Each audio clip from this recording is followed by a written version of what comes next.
Donc, on est ici ce soir pour parler de la confiance en soi et comment la renforcer. Donc, c'est un vaste sujet que je vais aborder avec moi, ma vision des choses, mon expérience.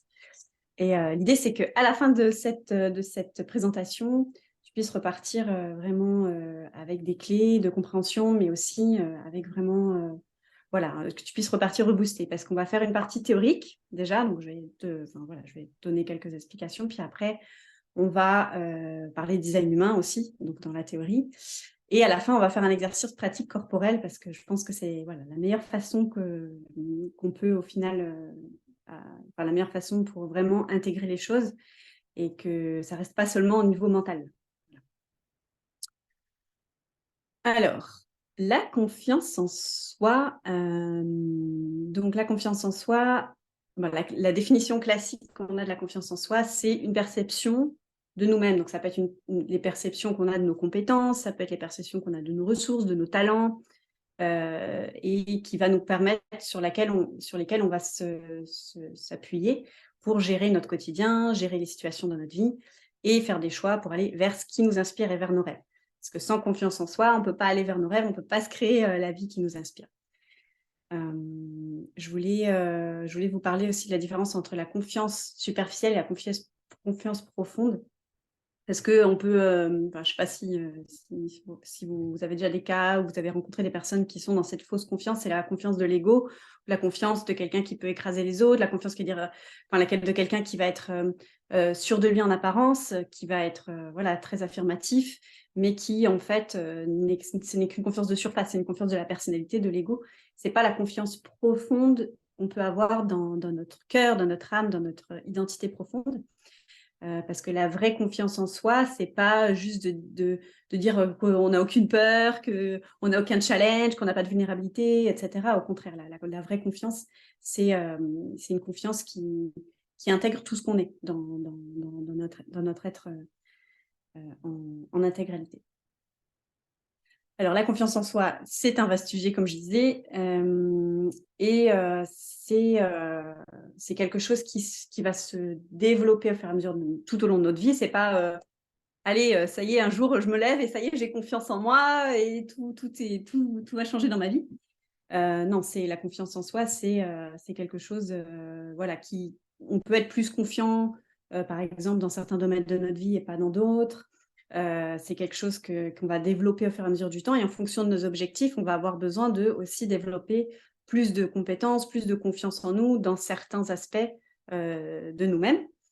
Par exemple, voilà, on peut très bien avoir un niveau de confiance en nous là, qui nous satisfait actuellement dans notre vie, mais si, par exemple, on veut un objectif différent ou qui sera plus ambitieux, bah, ça va nous demander d'aller chercher de nouvelles ressources et de nouvelles confiances en nous pour aller vers ce but-là.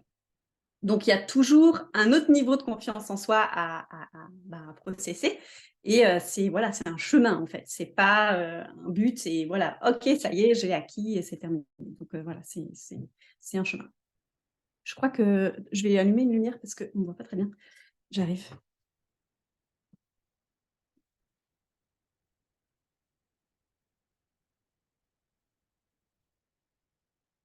Me revoilà. Hop. Alors, les différents types de confiance que je voulais vous partager, c'est la confiance. Donc, on a différents types de confiance. La première confiance, qui est une confiance ciblée, ça veut dire je vais avoir confiance en mon talent, en mon don, en ma capacité à faire quelque chose. Et ça, c'est une confiance qui peut se développer quand on développe une compétence, par exemple, en répétant, en pratiquant une activité, en pratiquant un apprentissage, ou alors en faisant au quotidien des petits pas tous les jours pour aller développer cette compétence. Donc ça, c'est une chose. Deuxième chose, c'est la confiance en nos ressources adaptatives. Donc ça, qu'est-ce que ça veut dire? Ça veut dire que même si j'ai mes compétences, même si j'ai mes talents, même si j'ai mes dons, je sais que il y a des choses que je ne maîtrise pas à l'extérieur. Il y a parfois des événements imprévus qui vont arriver. Et j'ai confiance dans le fait que je sais m'adapter à ces imprévus, que je sais m'adapter à des challenges qui peuvent venir. Donc ça, c'est une confiance qui se développe aussi par l'expérience, mais qu'on ne prévoit pas. C'est quelque chose qui se développe plutôt dans le moment, on va dire, dans le moment. Mais plus on vit des expériences inattendues et plus on sait s'y adapter et plus on a confiance dans nos ressources intérieures pour pouvoir s'adapter à ce qui est inconnu. Et la troisième confiance dont je voulais vous parler, c'est la confiance en la vie, parce qu'elle découle directement aussi de la confiance en nous. Pourquoi ? Parce que souvent, quand on n'a pas confiance en nous, c'est que aussi on n'a pas confiance comment dire, en notre propre, en la vie, enfin en la façon dont la vie s'exprime à travers nous. Et ça peut être notre propre guidance intérieure, ça peut être notre intuition, ça peut être notre capacité à manifester ce qu'on veut, ça peut être notre capacité à gérer les situations difficiles. Mais si on n'a pas développé cette confiance plus large en la vie, cette confiance en ce qui nous dépasse en fait, en quelque chose de plus large, ça peut nous créer aussi des insécurités et un manque de confiance aussi à l'intérieur de nous. Donc, plus on va renforcer aussi ce lien avec la vie, avec l'univers, avec Dieu, enfin, vous pouvez l'appeler comme vous voulez, et plus ça va aussi permettre de renforcer notre confiance en nous, parce qu'on sait qu'il y a des choses qui ne sont pas sous notre contrôle, qu'on ne maîtrise pas en fait. Il y a des choses qui sont de l'ordre d'une vision plus grande, de choses qu'on ne voit pas, qu'on ne sait pas, et on s'en remet aussi à cette confiance plus large. Et ça nous permet de lâcher prise et de lâcher le contrôle sur les choses qu'on ne peut pas maîtriser en fait. Voilà, donc maintenant, les entraves à la confiance en soi. Est-ce que je vois le chat, moi, là? Discussion, oui, c'est bon. OK. Donc vous pouvez me partager après si dans le chat, il y a des choses qui vous parlent, si vous avez des questions, comme ça, là, je regarde et je peux répondre directement. Donc les entraves à la confiance en soi, c'est tout ce qui va nous empêcher d'exprimer notre plein potentiel, de nous sentir en sécurité, de nous sentir en confiance avec nous-mêmes et avec la vie. Donc déjà, il y a toutes les croyances et les pensées qu'on va avoir sur nous-mêmes. Donc ça, c'est tout le conditionnement qu'on a de notre enfance déjà, donc le milieu familial dans lequel on grandit. On va être très perméable aux croyances dans lesquelles on est, au conditionnement, et particulièrement en design humain quand on a un agenda non défini. Donc voilà, je ne sais pas si tout le monde connaît son design. D'ailleurs, est-ce que vous avez tout votre design? Est-ce que vous connaissez tout votre design? Vous l'avez déjà écrit? Enfin, vous l'avez déjà imprimé ou pas? Dites-moi dans le chat si c'est OK. Parce que si je parle de certaines choses, si c'est pas OK, je peux vous envoyer le lien pour le générer là. Oups, c'est ça que je voulais faire. Oui, toi, Estelle, je sais. Hop. Je remets le lien si jamais. Voilà.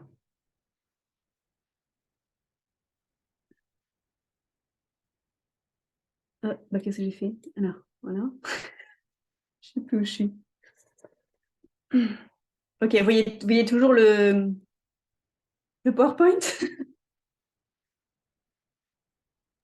Oui, c'est tout bon. OK. Camille me l'a fait, mais je ne m'en souviens pas. OK, si tu veux, Émilie, tu peux générer ta carte sur Jovian Archive. Donc, c'est en anglais, mais tu verras quand même les informations de base là, dont je vais parler un petit peu. Ça te permettra de suivre quand même un peu. Donc, voilà. Donc, les croyances, le conditionnement, comme je disais, et le conditionnement au niveau du design humain, donc c'est un outil qui est très utile justement pour observer et identifier les endroits où on est conditionné, souvent dans les centres non définis, mais pas que. Le conditionnement existe à plein d'endroits. Et le conditionnement, c'est quoi? C'est le mental qui, en fait, est programmé pour fonctionner d'une certaine manière sur des blessures et sur le mode de survie en général. Donc, avec le design humain, on peut identifier les parties de nous qui sont plus vulnérables, les parties de nous qui sont conditionnées, et venir se réaligner pour pouvoir ensuite avoir une meilleure connexion à sa guidance intérieure, qu'on appelle l'autorité en design humain, et du coup avoir plus de possibilités de l'écouter et donc de manifester la vie qu'on veut en alignement avec notre âme. Voilà pourquoi le design humain est un outil puissant pour ça. Donc les croyances, les pensées viennent de notre enfance, mais pas que, c'est tout l'environnement dans lequel on grandit, le pays dans lequel on grandit, les croyances donc du pays. Par exemple, en France, il y a des croyances qu'il n'y a pas du tout aux États-Unis, l'environnement éducatif dans lequel on grandit, les relations qu'on a autour de nous qui vont extrêmement aussi nous influencer. On dit d'ailleurs on est les 4 ou 5 personnes voilà, qu'on côtoie le plus, donc c'est vraiment important. Et tout ça, ça va nous conditionner en grandissant. Donc, si on a des croyances du style je suis nulle, je ne suis pas capable de faire ci, de faire ça, ça va agir aussi sur notre réalité directement, puisque ça va nous empêcher de développer notre plein potentiel. Après, ces croyances, elles ne sont pas à voir d'une manière négative non plus, parce que si elles ont été installées à un moment donné dans notre système, c'est parce qu'elles avaient une utilité. Souvent, c'est même les croyances les pires qu'on peut avoir ou les pensées les pires qu'on peut avoir, elles ont toujours un besoin, elles ont toujours un message à nous communiquer derrière. Et souvent, c'est pour notre survie, en fait, pour nous protéger. Par exemple, je peux penser que je suis nulle parce qu'en fait, au fond de moi, j'ai intégré cette croyance quand j'étais petite parce que à ce moment-là, si j'avais fait quelque chose en étant complètement sans peur, je me serais mise en danger, par exemple. Et du coup, j'ai installé cette croyance. Donc, comme dans un ordinateur, on vient de les installer.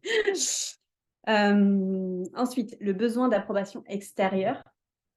Donc ça, c'est aussi très intéressant de le comprendre, particulièrement chez les cœurs égaux non définis, mais on en reparlera un petit peu après, donc en design humain. Quand on ressent un manque de confiance en soi, ça peut être aussi un feedback d'une croyance qu'on a, ou d'un fantasme qu'on a de vouloir être absolument approuvé par tout le monde, en fait. Et si on cherche à vouloir être approuvé par tout le monde, forcément, on va ressentir une insécurité, on va se sentir pas en confiance parce que c'est pas possible, en fait. Donc, quand on cherche absolument à être approuvé à l'extérieur, on ne va pas se sentir en confiance parce qu'on va chercher à être reconnu, valorisé, approuvé par l'extérieur. Donc, c'est aussi une façon qu'a notre système interne de dire là, tu es dans un fantasme, reviens à quelque chose de plus raisonnable, en fait, et approuve-toi toi-même, aime-toi toi-même en priorité. Ensuite, la vision déséquilibrée de nos expériences, ça, c'est quand on voit, par exemple, on a vécu des épreuves dans notre vie. C'est quoi le problème que tu rencontres, et ça, je n'arrive pas à le dépasser par rapport à l'approbation? Estelle dit, c'est un problème que je rencontre, je n'arrive absolument pas à le dépasser. Oui, c'est ça, oui. Et justement, après, on peut travailler avec mes outils là, de libération émotionnelle pour aller libérer. Tu vas voir tout à l'heure un petit peu, on va faire un exercice collectif, mais pour aller transformer cette croyance en fait et ce besoin et s'apporter déjà soi-même en fait ce qu'on recherche à l'extérieur. Même parce que des fois, c'est ça, en fait, on a conscience, on dit oui, je sais que je dois m'aimer, mais bon, j'y arrive pas.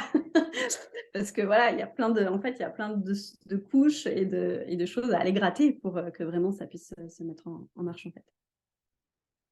Donc la vision déséquilibrée de nos expériences, et donc ça, c'est soit nos échecs, les épreuves qu'on a vécues dans notre vie, on les voit comme des choses voilà, qui nous sont tombées dessus par hasard, où on n'a pas eu de chance dans la vie, et ça vient renforcer des croyances justement où on a une mauvaise relation avec la vie, on voit pas les cadeaux en fait qu'il y a derrière tout ça. Même dans les épreuves les plus difficiles, il y a toujours un potentiel en fait de transformation et d'aller chercher en fait une ressource positive derrière tout ça.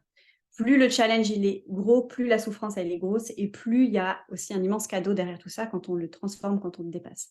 Donc ça, c'est déjà une vision qui peut permettre d'apaiser le passé et donc de renforcer la confiance qu'on peut avoir en nous et en la vie.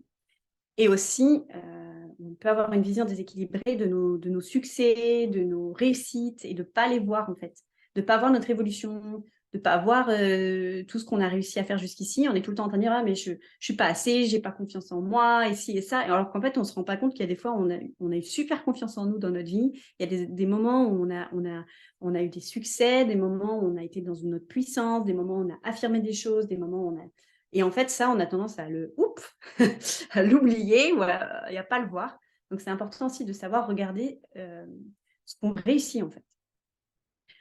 Ensuite, la vision négative de la vulnérabilité, ça, c'est un petit peu ce que je parlais par rapport à la fausse confiance, la confiance, la confiance où moi, je suis fort ou je suis forte, moi, rien ne me perturbe, voilà, je n'accueille pas mes émotions, je n'accueille pas ma vulnérabilité. Quand on est dans cette vision-là, ça nous empêche d'être dans cette vraie confiance en nous, comme je disais tout à l'heure, dans notre entièreté. parce qu'on rejette une partie de nous, et plus on rejette une partie de nous, et plus ça va s'amplifier, et si on refuse encore et encore d'écouter, ben ça va à un moment donné, ça va se matérialiser par une maladie, ça va se matérialiser à l'extérieur par des conflits, etc. Donc voilà, d'accueillir notre vulnérabilité et tout ce qui se passe en nous, c'est très important, mais aussi de regarder cette vulnérabilité comme quelque chose de OK, en fait, on est tous humains, et on n'a pas à être 100% toujours sûr de nous, 100% fort, forte, puissant, puissante. Même si on va dans cette direction et qu'on veut améliorer, c'est OK. Il y a des moments, on est vulnérable, et plus on l'accueille, plus on l'accepte, et moins ça se renforce, et moins ça dure dans le temps, plus on comprend les messages qu'il y a derrière, plus on le transforme aussi.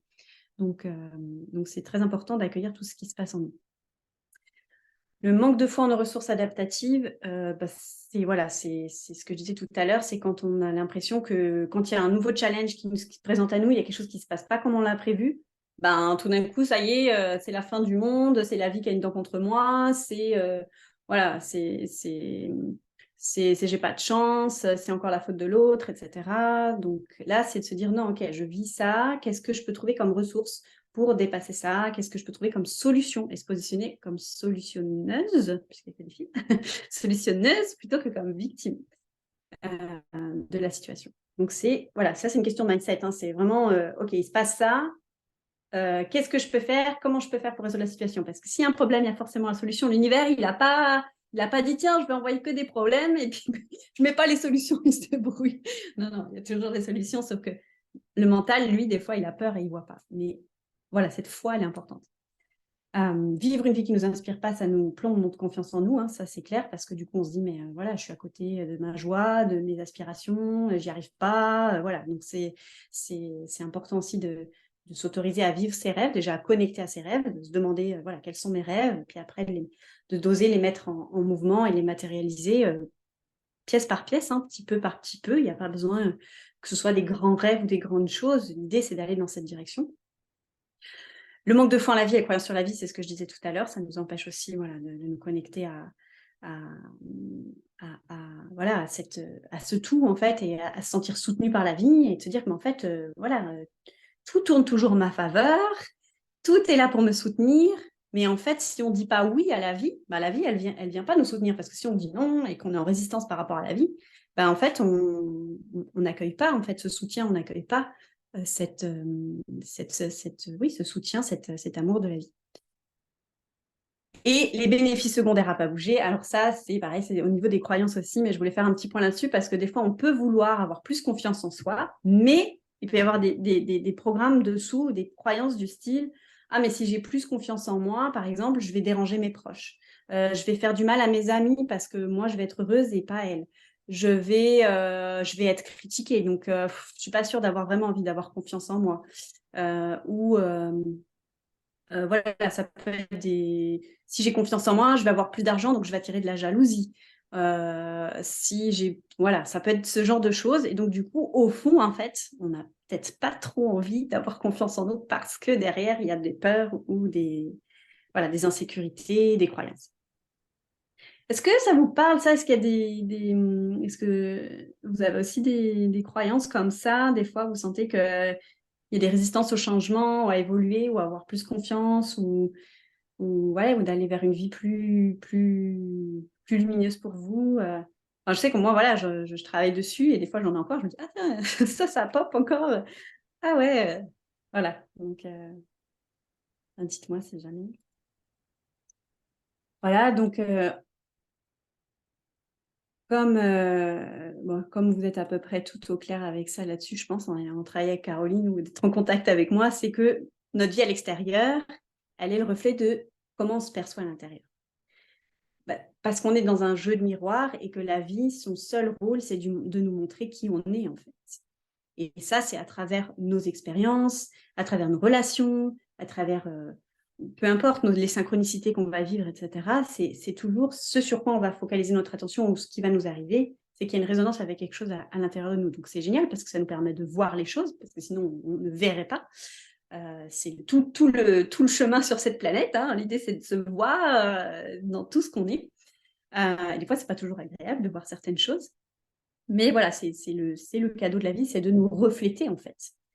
Donc, c'est pareil au niveau de la confiance en soi. Du coup, la relation qu'on a avec soi-même au niveau de la confiance, ça va aussi jouer sur nos relations à l'extérieur. Donc, plus j'ai confiance en moi, plus je m'aime, plus je m'accepte, plus je vais avoir à l'extérieur aussi de moi, des personnes qui m'aiment, qui m'acceptent et qui me reconnaissent. Même si, voilà, c'est pas forcément toujours instantané et que c'est un travail qui se fait c'est un chemin, encore une fois. Mais l'idée, c'est ça. Et donc, le niveau de matérialisation de ce qui est important pour nous, pour nos rêves, est proportionnel à notre niveau de confiance en nous aussi, puisque plus on a confiance en nous, plus on ose matérialiser nos rêves et aller vers la vie qui nous inspire. Alors, au niveau design, du coup, donc, je ne sais pas si Amélie, tu as pu récupérer ton design. Je vais juste rappeler vite fait 2-3 informations de base sur le design humain. Donc, le design humain, c'est un outil qui décrit notre structure énergétique, qui est générée à notre naissance en fonction de la position des planètes, qui vont venir activer des hexagrammes Yi-King. Bon, je ne vous passe tous les détails, mais... Et donc, ça va générer un schéma. En tout cas, ça décrit notre structure énergétique, notre fonctionnement énergétique. Et ce fonctionnement peut être très différent d'une personne à une autre. Il y a des grandes catégories, comme on peut dire, il y a des grands signes astrologiques, puis après, il y a tout, quand on va dans les détails, il y a plein de spécificités. Et après, pareil, dans le design humain, il y a des spécificités et on peut vraiment aller très en profondeur dans les détails. C'est pas important dès le début, quand on connaît son design, d'aller dans les détails. C'est pas du tout nécessaire et puis c'est pas pertinent, puisque la plupart de nos conditionnements sont déjà dans les grandes lignes de notre design. Donc déjà, on a un type énergétique et il y a 4 types différents: les générateurs, le manifesteur, projecteur et réflecteur. Donc, pourquoi le design humain, c'est important pour moi, à mon sens, de le connaître? C'est parce que justement, ça nous permet, là, par exemple, pour notre type énergétique, de nous dire, voilà, déjà, moi, je fonctionne plutôt, mon aura, elle va fonctionner, parce que là, le type énergétique, ça va décrire notre aura, comment notre aura, elle est structurée et comment elle interagit avec les autres. Et de ce fait, en fonction de comment elle interagit avec les autres, si on n'a pas connaissance de ça, ou des fois on le sent instinctivement en fait, voilà. Mais si on n'a pas connaissance, je suis générateur de manifestation. Oui, c'est générateur manifesteur. Alors. Ok. Si on n'a pas connaissance de ça, on peut se demander, mais pourquoi j'ai tout le temps de la résistance? Ça ne marche pas comme je veux. Pourtant, ça marche chez un tel, mais chez moi, ça ne marche pas. Pourquoi? Parce qu'en fait, tu n'as pas la même structure énergétique en fait. Et donc, du coup, d'aller comprendre comment fonctionne déjà ton aura, comment elle interagit avec les autres, et quelle est la meilleure stratégie pour toi pour interagir avec ton environnement, c'est déjà une base super importante à connaître. Parce que comme il y a beaucoup de conditionnements dans notre société, par exemple, les générateurs, ils se prennent en général pour des manifesteurs, et les réflecteurs, les manifesteurs, les projecteurs, ils se prennent pour des générateurs. Donc, parce qu'on est conditionné souvent à être ce qu'on n'est pas. C'est société en général, c'est ça. Donc, du coup, de revenir en fait à ce qu'on... Ah, mais ça, je savais, parce qu'au fond de moi, ça me parlait, en fait, de revenir à notre structure. Ça permet déjà de reprendre confiance en soi, parce qu'on va se dire, OK, là, moi, je fonctionne comme ça. Et je le sais parce que c'est écrit et parce que je le ressens et je l'expérimente. Donc, voilà. Il y a une autre partie qui est importante dans notre design, c'est le profil. Donc ça, c'est 2 chiffres. Donc voilà, si vous voulez, vous pouvez les mettre dans le chat, comme ça on regarde un petit peu. Mais voilà, ça, c'est vraiment ce qui décrit un peu notre personnalité. Le costume on dit que c'est le costume qu'on va porter pour réaliser ce qui nous inspire. Et c'est pareil, en fonction de ce profil, on va voir qu'on a des besoins très différents. Il y a les relations avec les autres ne seront pas les mêmes. Oui, Estelle, 5-2. Ouais. Beaucoup de projections sur toi. deux lignes de projection. Voilà, on peut apprendre par exemple 1-4. Ouais, super. 2-4, 3-5. Cool. Oui, donc 1-4, c'est vraiment un profil de fondation, donc, qui est là pour construire des fondations intellectuelles et des fondations relationnelles. 2-4, on a 2-4, les ermites, qui sont naturellement doués et qui sont aussi là pour relationner, créer des réseaux. Donc Caroline crée les essaimeuses, c'est pas un hasard, c'est la communauté, le relationnel.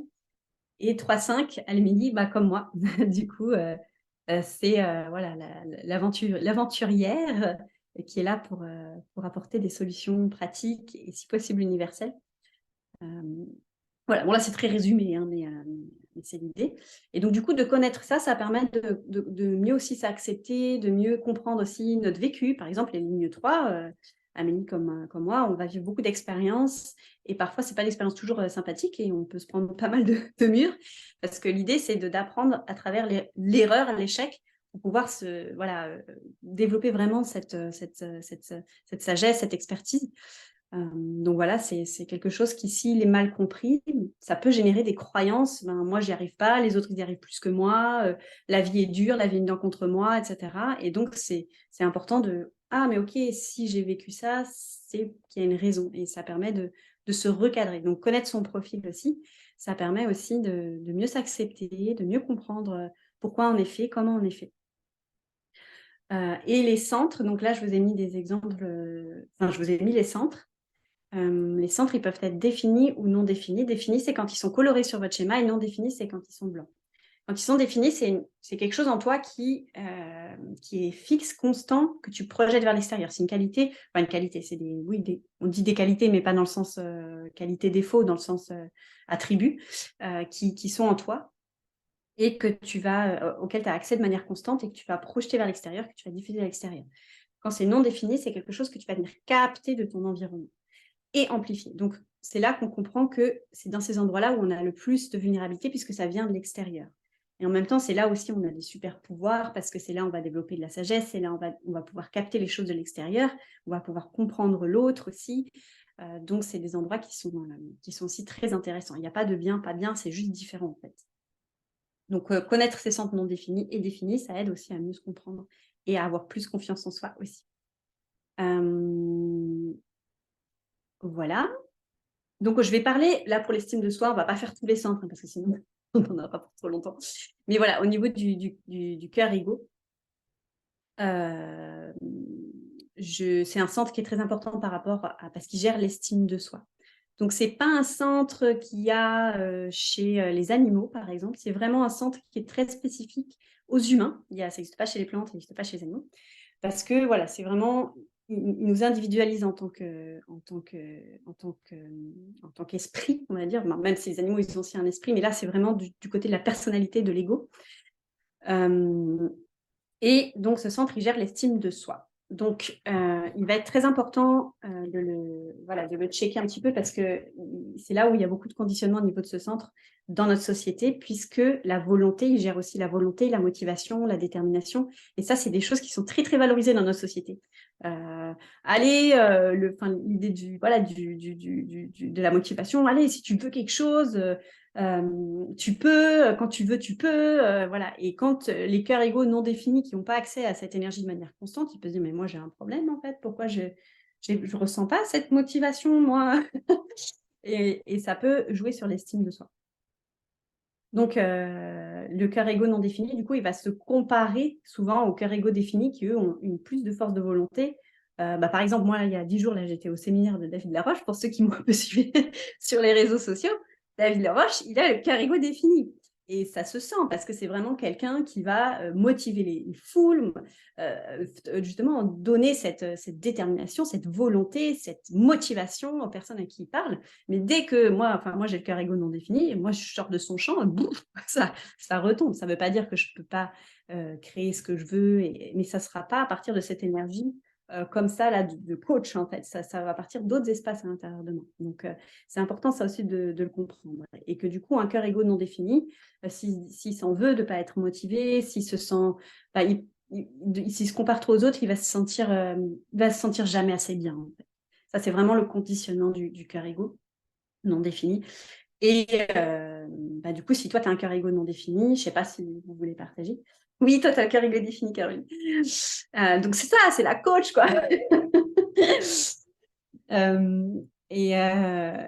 Du coup, toi, ouais, c'est ça, on y va, quoi, voilà. Du coup, les personnes, quand elles sont dans tes accompagnements, elles vont sentir ça et tu vas à la fois, tu vas pouvoir motiver les personnes. Et en fait, tu es aussi là pour vraiment affirmer ton individualité avec un cœur égaux non défini. Et c'est OK, en fait, d'avoir on peut dire un égo fort, mais pas dans le sens pas dans le sens j'écrase les autres, dans le sens où je sais m'affirmer aussi, en fait. Donc, voilà, le cœur égo défini, quand il est désaligné, il peut mettre de la pression aux autres, mais d'une manière malsaine. Mais en fait, ça dépend comment on l'utilise. Et voilà, toi, toi tu l'utilises dans une manière de soutenir. C'est ton seul moteur, Estelle. Ah oui, oui, c'est vrai. C'est vrai. Estelle, ouais, qui dit que son centre est défini, son cœur égo est défini aussi. Et effectivement, du coup, quand un cœur égo il définit, il veut quelque chose, ben voilà, il y a l'énergie qui va s'activer derrière, en fait, pour pouvoir l'amener au bout de son projet. Voilà, et donc du coup, le cœur égo non défini, pourrais-tu rappeler comment on voit sur le schéma si le centre est défini ou non défini? Alors, défini, c'est quand il est coloré, et non défini, c'est quand il est blanc. Et le cœur égo, je te remonte, c'est celui qui est là sur le schéma, ici, tu vois. Tu le vois là? Voilà. Donc, c'est un centre moteur, effectivement. Donc, le cœur égo non défini, il peut faire autant de grandes choses que le cœur égo défini, sauf qu'en fait, ça ne va pas partir du même espace à l'intérieur de soi. Et parfois, le cœur égo non défini, donc comme il va capter la volonté, par exemple, là, on peut capter la volonté de Caroline, on peut capter la volonté d'Estelle, on peut capter leur motivation. Sur le coup, il va l'amplifier. Donc, ça va être waouh, un coup de motivation. Et ce qui est important pour le cœur égo non défini, c'est de se dire, OK, je ressens cette énergie, mais je sais qu'elle ne m'appartient pas et je sais qu'à un moment donné, ça va retomber. Mais je peux très bien l'utiliser et surfer dessus, en fait, pour créer quelque chose aujourd'hui ou quoi que ce soit. Mais si on s'identifie à cette énergie qui ne vient pas de soi et qu'on se dit après, pourquoi tout d'un coup, j'ai plus d'énergie ou j'ai plus de volonté, alors là, l'estime de soi en pâtit. Donc ça, c'est important d'en prendre conscience. Et du coup, un cœur égo non défini qui est conditionné, il va avoir beaucoup de mal à sentir sa propre valeur. Ça peut être la valeur qu'il a en tant qu'être, mais aussi la valeur de ce qu'il propose aussi dans une entreprise, à mettre des prix justes.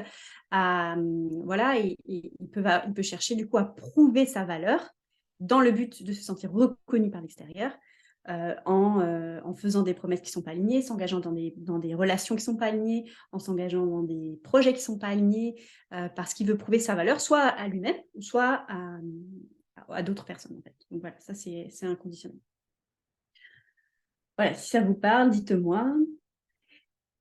Voilà, et là, on va faire vite fait, parce que sinon, on n'aura pas le temps de tout faire. Et que je veux vraiment qu'on fasse l'exercice aussi après.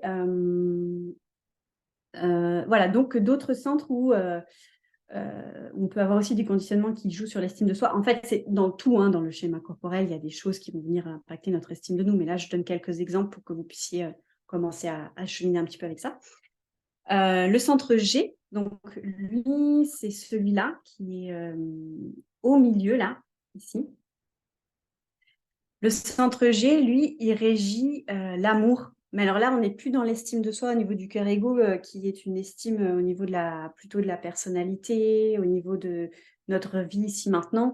Là, c'est l'amour avec un grand A. Donc là, les animaux ont ce centre-là, les plantes ont ce centre-là. Ça, c'est vraiment un centre qui relie tout ce qui est vivant et qui nous relie à plus grand que nous. Et c'est dans ce centre-là qu'on a, petit tips, on a un cristal, en fait, qui nous maintient dans l'illusion de la séparation avec les autres formes de vie, qui nous maintient dans notre individualité.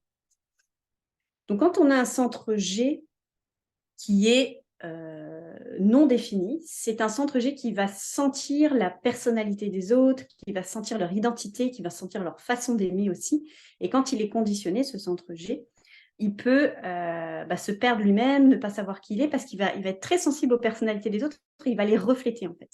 Donc, je ne sais pas s'il y a des personnes qui ont le centre G non défini, si vous voulez partager.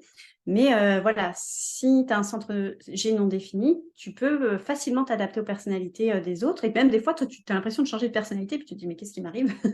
Parce qu'en fait, tu viens refléter la personnalité de l'autre. Défini pour toi, Caroline. Moi aussi, il est défini. Du coup, si vous passez du temps avec nous, si vous avez un centre G non défini, Claire, oui, ok, c'est ça, du coup, tu vas t'adapter à notre personnalité et tu vas ressentir ça. Et en fait, le risque, c'est après au niveau du conditionnement que le mental, il récupère ça pour dire que tu ne sais pas quitter, que tu n'es pas stable dans ta personnalité, que tu n'es pas stable dans ton identité. C'est aussi dans ta direction de vie, parce que le centre G, il régit aussi ta direction de vie. Donc, ta direction de vie, elle va être très influencée par les personnes avec lesquelles tu es, par ton environnement de vie aussi. Et donc, donc voilà, ça c'est des choses qui vont venir aussi jouer sur ta perception de l'estime de toi. Et quand tu acceptes en fait simplement que tu es là pour capter cette personnalité et en fait comprendre l'autre, mais que ça ne te définit pas toi, que toi tu as ta propre identité au fond derrière tout ça, mais que tu es faite pour être voilà, adaptable à cet endroit-là et que tu as aussi cette capacité d'exprimer l'amour, puisque là on est dans l'amour de plein de manières différentes et de sentir aussi comment les autres ils vivent cette façon d'aimer. Parce que Claire, non défini aussi, je me reconnais dans tes explications, oui. Quand les centres G définis, eux, ils vont plutôt avoir une manière fixe d'aimer. Je ne sais pas si vous connaissez les langages de l'amour, mais voilà, un centre G défini, lui, il va avoir plutôt une ou plusieurs façons d'aimer qui seront assez fixes, tandis qu'un centre G ouvert, il peut vraiment avoir expérimenté ça de plein de manières différentes et ça va être sa richesse aussi. Donc voilà, ça peut être des conditionnements qu'il peut y avoir au niveau du centre G. Au niveau du centre sacral, le principal conditionnement, quand le centre est non défini, c'est de penser que notre valeur, donc ça va être pour les réflecteurs, les manifesteurs, les projecteurs, que notre valeur, elle dépend de notre productivité, de notre force de travail. Donc voilà, ça c'est aussi au niveau de l'estime, de comprendre que quand on a un centre sacral ouvert, on n'est pas là pour être productif, entre guillemets, au sens du terme de faire tout le temps, mais on est là pour avoir un mode de fonctionnement qui est plus cyclique en fait, et c'est OK. Et le plexus solaire, quand il est non défini, lui, donc il régit les émotions, et ce centre-là, le conditionnement majeur, c'est au niveau de l'estime de soi, ça va être de ne pas oser poser ses limites, de ne pas oser d'avoir peur de la confrontation, d'avoir peur du conflit, d'avoir peur voilà, d'exprimer ses besoins parce qu'on a peur des émotions. Parce que comme le plexus solaire il est sensible aux émotions des autres, ben je ne veux pas déclencher de conflit, je ne veux pas déclencher de gros conflits émotionnels parce que je suis tellement sensible à ça que je préfère, non, du coup, je ne vais pas dire ce que je ressens. C'est totalement mon type sacral non défini, je dois être utile, sinon ça m'angoisse. Voilà, c'est ça. Donc il y a du conditionnement au niveau du sacral. Et ouais, c'est ça. Et puis ça dépend voilà, des croyances qu'on a engrammées pendant notre vie. Donc voilà. Voilà, donc du coup, moi je voulais vous parler un petit peu de ce que je fais actuellement, voir si ça vous parle, ça vous intéresse. Donc moi je propose des manuels d'analyse personnalité de design humain.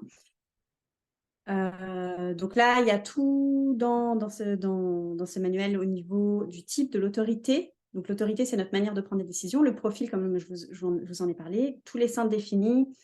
Caroline, tu dis, pour moi, plexus ouvert, hypersensibilité émotionnelle, et dû faire un sacré travail pour oser la confrontation saine. Et oui, voilà, c'est ça. C'est vraiment, voilà, c'est des conditionnements du plexus. Mais en tout cas, bravo, toi.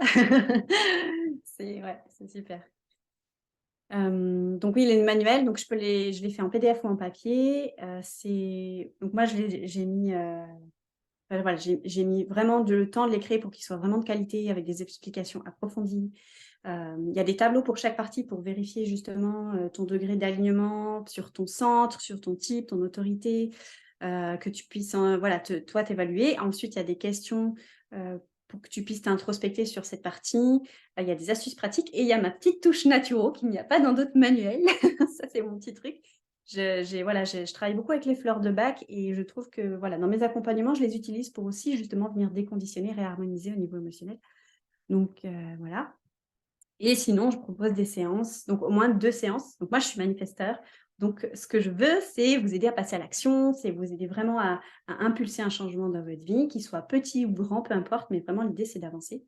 Et donc, je prends au moins 2 séances pour qu'il y ait vraiment au moins un départ qui se fasse. Et j'accompagne sur une problématique que tu peux avoir en ce moment. Ça peut être une mauvaise estime de toi, des blessures émotionnelles qui reviennent sans arrêt ou des schémas répétitifs, des difficultés à matérialiser ce que tu veux vraiment, des angoisses, des peurs, du stress, la difficulté à prendre des décisions ou à vivre les relations que tu voudrais vraiment, la culpabilité ou le perfectionnisme toxique, parce que le perfectionnisme a des bons côtés aussi, mais vraiment quand il devient toxique. Voilà. Et voilà, donc après, si jamais vous avez des questions, n'hésitez pas. Donc là, je vous ai mis mes tarifs et voilà, comme vous êtes en atelier avec moi, si vous voulez un un code promo de 10%, je vous l'envoie volontiers par... alors après, je ne sais pas, on verra avec Caroline, mais si jamais, soit vous pouvez me contacter sur les réseaux sociaux, ou envoyer un mail à Caroline, ou alors je vous mets mon mail. Je vous mets mon mail. Ou alors me mettre... Ou alors de toute façon, Caroline, tu mettras mon site si jamais sur la chaîne YouTube. Oui, oui, il y a Euh, toutes les infos. Je mettrai toutes les infos sur la chaîne YouTube ou quand j'envoie le replay aussi. voilà, ouais, ok. Ok, sinon... Ok, parfait. Donc voilà, il y a le manuel papier, PDF, papier, les reconnexions. Et voilà, après, quand vous prenez, on peut aussi acheter l'accompagnement avec le manuel, ce qui permet d'avoir une réduction aussi sur les deux, sachant que voilà, dans les accompagnements, ce que je travaille, en fait, déjà on fait un bilan en radiesthésie sur les énergies, les pollutions qu'il peut y avoir au niveau émotionnel, mental, les pollutions électromagnétiques, les pollutions physiques aussi, puisque je m'intéresse aussi au corps physique, forcément, puisque le corps physique manifeste des choses, voilà, c'est en lien avec le psycho-émotionnel. On fait un point sur ta problématique, on fait un point sur tes aspirations, justement, pour reconnecter à ce qui est important pour toi.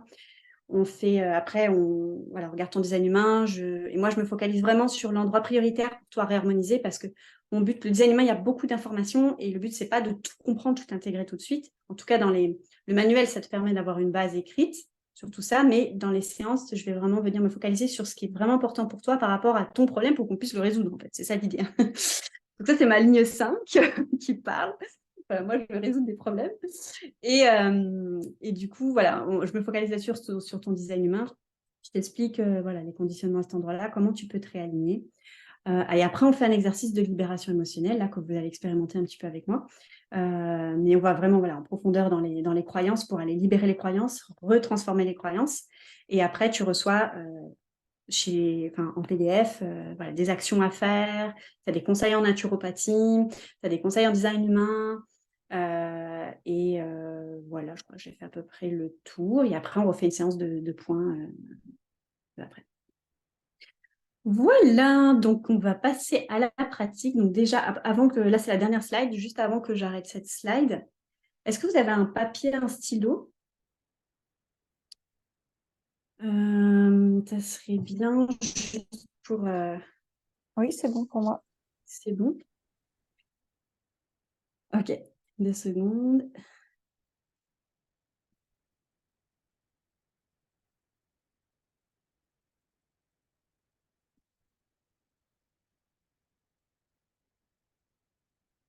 Alors, on va... Ouais. Tu me dis Estelle quand c'est bon, juste.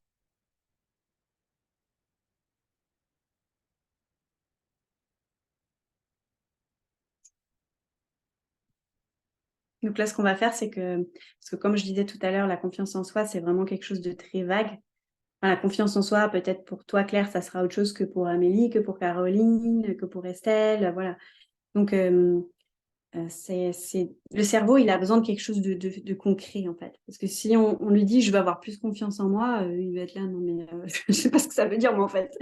Donc, est-ce que, voilà, avoir plus confiance en toi, qu'est-ce que ça veut dire concrètement? Est-ce que ça veut dire que, la prochaine fois je ne sais pas, il se passe que ta mère, par exemple, elle dit quelque chose qui ne te plaît pas ou tu as l'habitude de réagir d'une certaine manière, est-ce que ça voudrait dire que tu vas dire non? Est-ce que ça voudrait dire que tu vas pouvoir te positionner? Donc là, c'est un exemple concret, par exemple.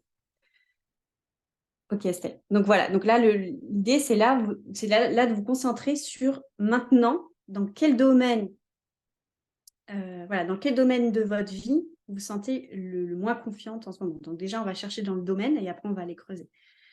Donc, est-ce que c'est dans ton couple? Est-ce que c'est avec tes enfants? Est-ce que c'est dans ton professionnel? Est-ce que c'est quand tu marches dans la rue? Est-ce que c'est quand tu parles avec des gens? Est-ce que c'est ce qui te vient? Voilà. Si tu as besoin, tu peux respirer, te connecter à toi. Je vais le faire avec vous aussi.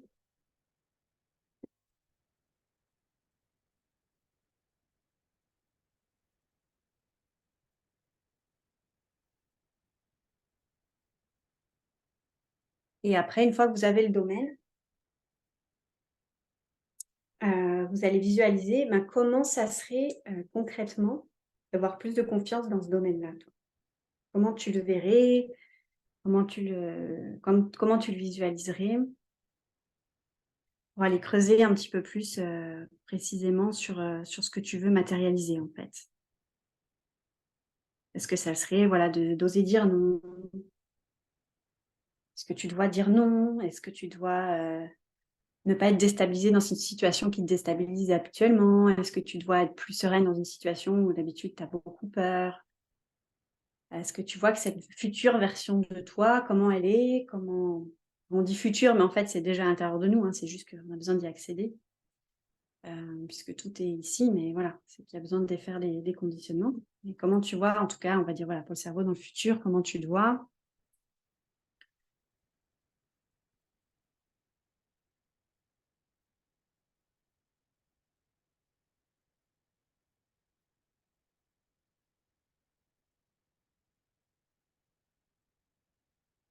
Alors, je ne vous vois pas, mais est-ce que c'est bon?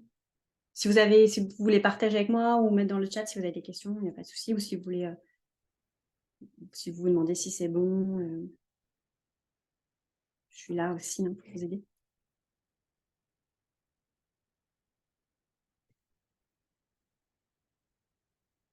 Ok, c'est bon. Donc une fois que vous avez le but que vous voulez atteindre, on va aller chercher maintenant. Donc là, on est allé voir dans le futur, mais là, on va aller chercher dans le passé.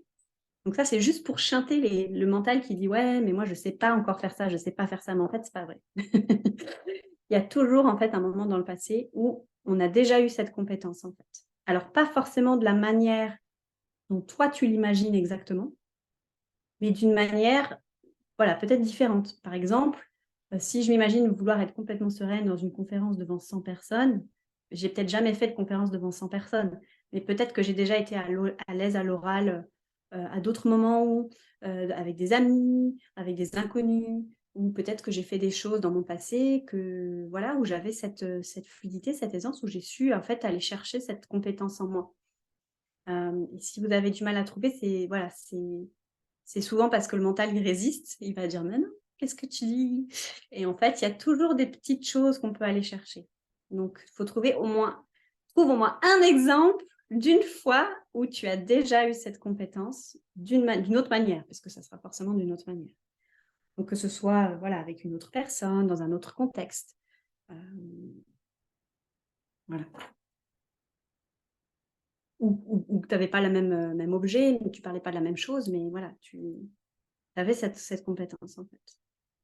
Parce que ce qu'on désire le plus, en fait, on l'a déjà à l'intérieur de nous. C'est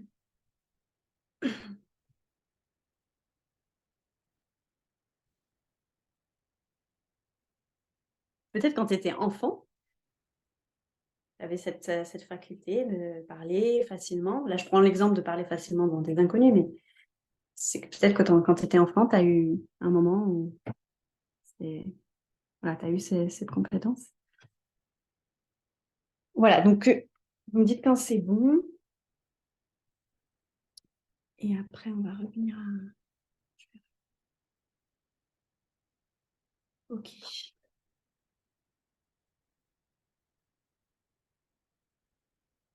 C'est bon. Donc là, cette dernière partie, elle sert à se prouver à soi-même, en fait, que ce qu'on se raconte souvent, c'est faux, premièrement. Et vous gardez bien voilà, votre objectif et voilà, ce qui vous gêne en ce moment-là dans votre vie, dans la confiance en vous et votre objectif. Et là, on va aller dans le corps et on va aller le nettoyer. Alors, je pense que ça va durer 10 minutes. Voilà, j'espère que ça va être OK pour tout le monde. Donc là, on va faire un exercice corporel. Est-ce que vous êtes toutes prêtes?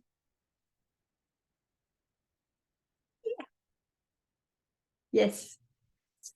Alors, tout à l'heure, je vais vous demander, donc je ne sais pas si vous avez déjà, je crois que peut-être Claire Doberman était à mon atelier sur l'insécurité. Mais voilà, moi, j'utilise une technique avec l'apnée, qui est très simple. Donc, tout à l'heure, je vais vous dire quoi faire. Mais là, on va le faire une fois tout ensemble pour pouvoir être sûr que tout le monde comprend bien. Parce qu'une fois qu'on sera dans l'exercice, oui, c'est satiété. Voilà, c'est ce qui me semble. Une fois qu'on sera dans l'exercice, voilà, c'est mieux que ça soit fluide. Donc là, on va le faire avant. Donc, je vais vous demander d'inspirer par la bouche, de bloquer votre respiration et de répéter une phrase. Et après, toujours en restant en apnée. Et après, on va souffler avec la bouche, toujours. Donc là, on va le faire juste pour relâcher les tensions dans le corps. Donc, on inspire par la bouche. On bloque. Je libère et je lâche toutes les résistances dans mon corps. Et tu souffles. On va le refaire. Inspire. Bloque. Je libère et je lâche toutes les tensions dans mon corps.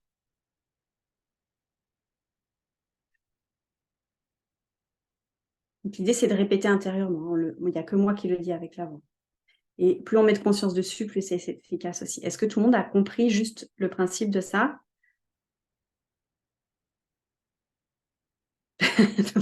Bon, c'est assez simple, mais voilà. Ok. Très bien. Ok, donc là, je vous invite à vous asseoir le dos droit si possible, les pieds ancrés au sol. Vous asseoir confortablement. Le dos droit. Respire bien. Et puis, je vais vous inviter à fermer les yeux.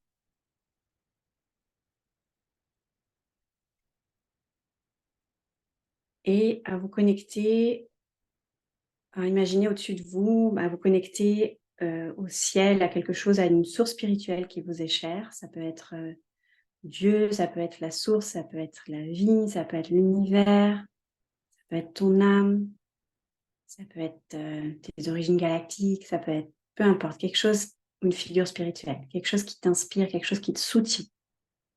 Ça peut être l'amour aussi. Donc, je t'invite à te connecter à cette source-là et à imaginer qu'elle descend et qu'elle descend jusqu'à ton chakra couronne.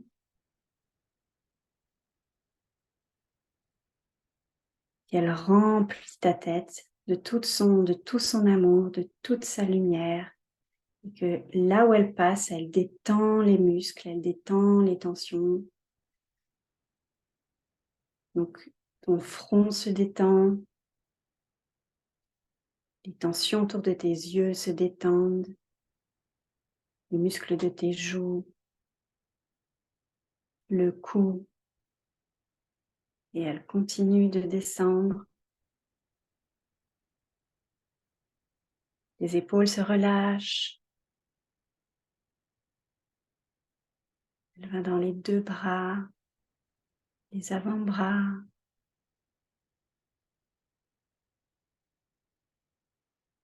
Ta poitrine, ton cœur, ton plexus, ton ventre se détend. Ta zone sacrée se détend. Ton sexe se détend. Tes cuisses, elles descendent. Les genoux se relâchent. Les tibias, les mollets se détendent. Et à mesure que tu détends, tu te sens de plus en plus lourde, présente dans ton corps, jusqu'à tes pieds. Tu sens les appuis au niveau de tes pieds, de tes fesses et de ton dos. Et cette source, elle continue de couler sous la plante de tes pieds. Elle continue de progresser jusqu'à se couler dans la terre et avec elle, elle a ramassé toutes tes tensions. Et ça coule comme une rivière, toutes ces tensions qui s'enfoncent dans le sol. Jusqu'à arriver au centre de la terre. Tu te connectes au centre de la terre et tu ressens à ce moment-là tout l'amour que la terre a pour toi et tout l'amour que tu as pour elle.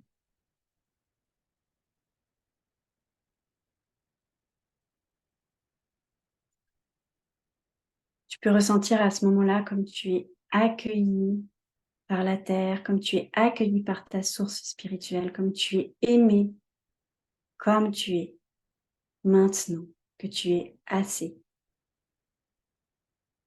que tu es parfaite comme tu es, que tu es à ta place, que tu es soutenu.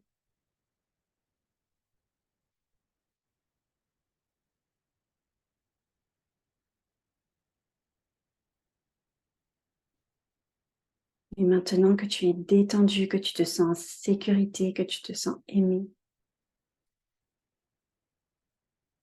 on va pouvoir libérer avec la respiration. Donc, inspire par la bouche, bloque, répète intérieurement, je libère et je lâche tous les blocages à ma confiance en moi. Et tu souffles.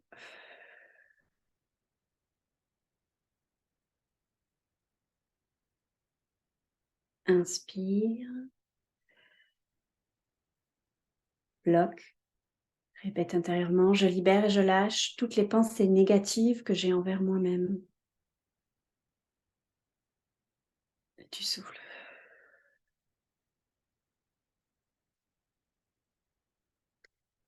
Inspire,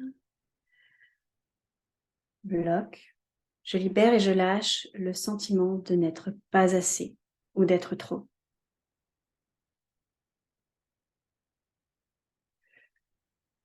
Et tu souffles. Inspire, bloque, je libère et je lâche tout le besoin de me dévaloriser pour plaire aux autres. Tu souffles.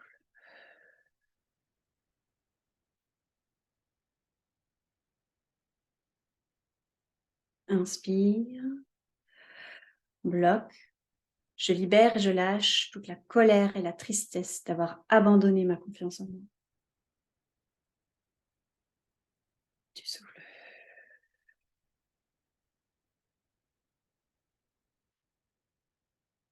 Inspire,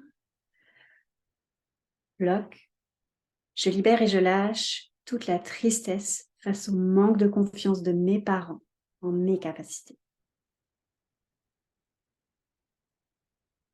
Tu souffles.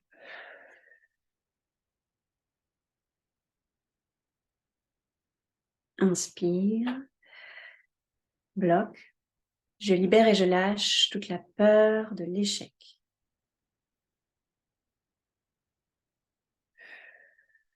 Et tu souffles. Inspire, bloque, je libère et je lâche toute la peur d'être critiquée si je rayonne. Tu souffles.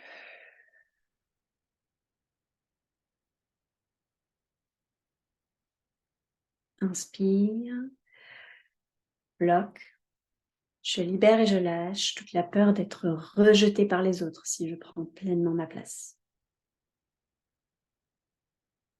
Tu souffles.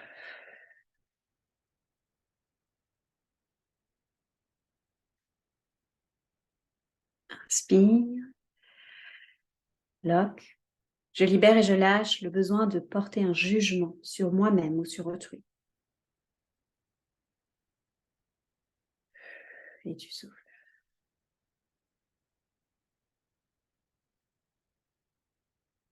Inspire, bloque, je libère et je lâche toute la culpabilité de m'occuper de moi en priorité.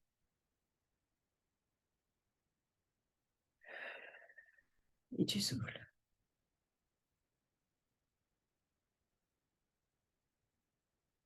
Et là, si tu le souhaites, tu peux libérer ta peur, ton challenge par rapport à la confiance en toi que tu as noté tout à l'heure. Pour ça, tu peux réouvrir les yeux brièvement avant de les refermer, ou si tu t'en rappelles, tu peux garder les yeux fermés. Donc, à ton rythme, tu inspires, tu bloques et tu dis je libère et je lâche. Ça peut être une pensée, ça peut être une émotion. Si tu as besoin d'aide pour la formulation, n'hésite pas à me demander dans le chat ou à ouvrir ta caméra si tu veux.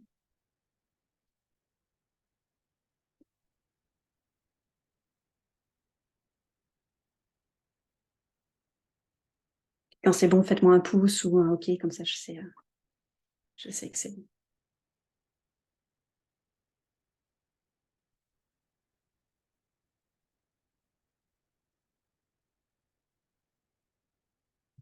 C'est le manque de confiance en toi quand tu es entouré. Claire, donc ça peut être, ça c'est un peu en surface, essaye d'aller creuser un petit peu. Qu'est-ce que ça veut dire exactement? Est-ce que c'est que tu te sens, tu as du mal à t'exprimer, tu as du mal ou tu te sens pas, tu te sens juste en insécurité quand tu es avec d'autres personnes? Tu peux dire l'impression de déranger. Ok, donc tu peux dire je libère et je lâche l'impression de déranger quand je suis entourée. L'impression de déranger les autres quand je suis entourée.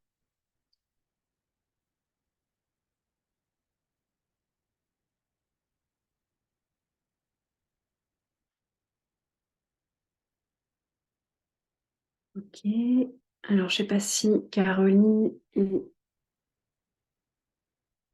Amélie sont prêtes, sinon on va continuer.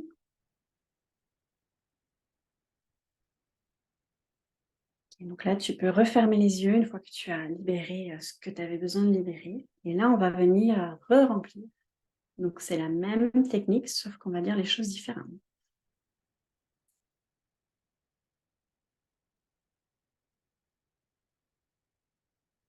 Donc inspire, bloque.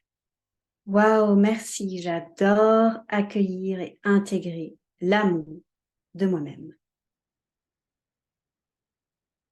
Et tu souffles.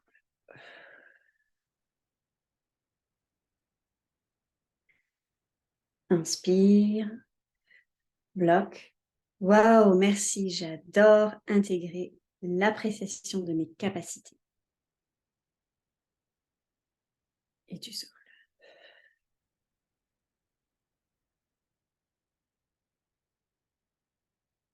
Inspire, bloque. Waouh, merci, j'adore toutes mes expériences et les enseignements que j'ai reçus. Et tu souffles. Si tu as besoin, tu peux mettre une main sur ton cœur, une main sur ton ventre. Si tu as besoin de te soutenir.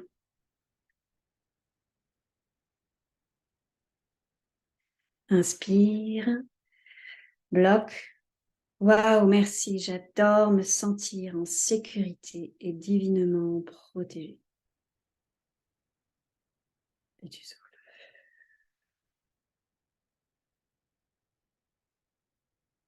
Inspire, bloque.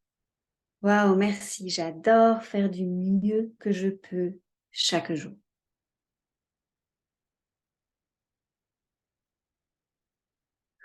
Et tu souffles.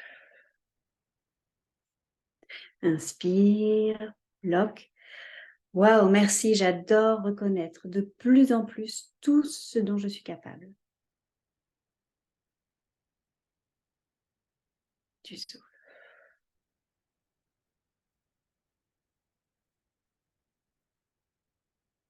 Inspire, bloque. Waouh, merci, j'adore dire oui à mon expansion et à ce qu'il y a de meilleur pour moi. Et tu souffles.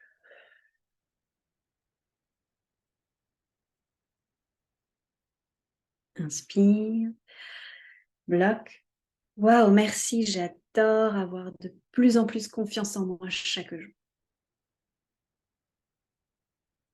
Et tu souffles.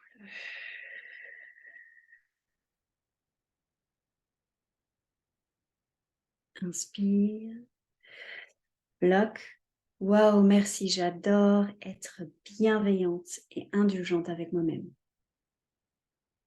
Et tu souffles.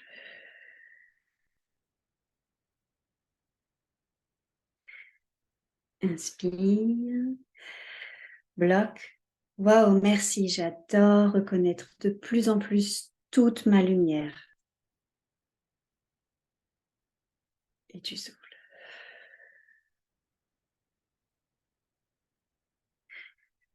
Inspire, bloque. Waouh, merci, j'adore me sentir digne de vivre ce qu'il y a de mieux pour moi.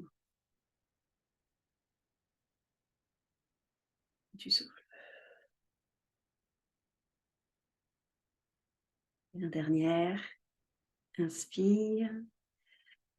Bloc. Waouh, merci, je m'aime, je m'aime, je m'aime. Tu souffles.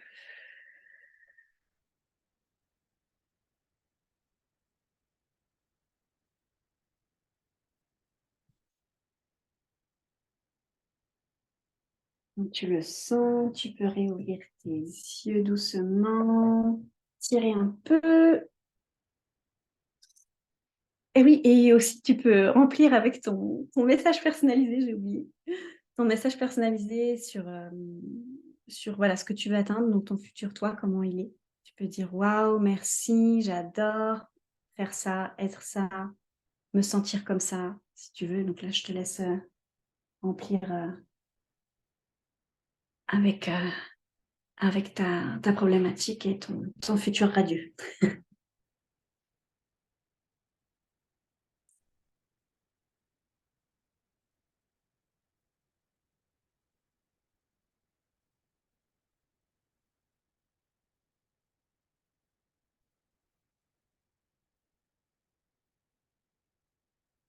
Et quand c'est bon, cette fois, c'est bon, tu peux t'étirer.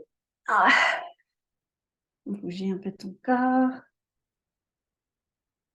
te masser le visage et boire un coup pour faire circuler tout ça. Si tu n'as pas d'eau maintenant, il faudra bien boire dans la soirée et demain.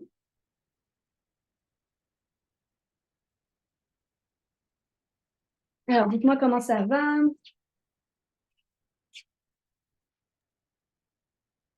Alors, je vais maintenant couper l'enregistrement, comme ça au moins Oui, on se oui, oui, vas-y.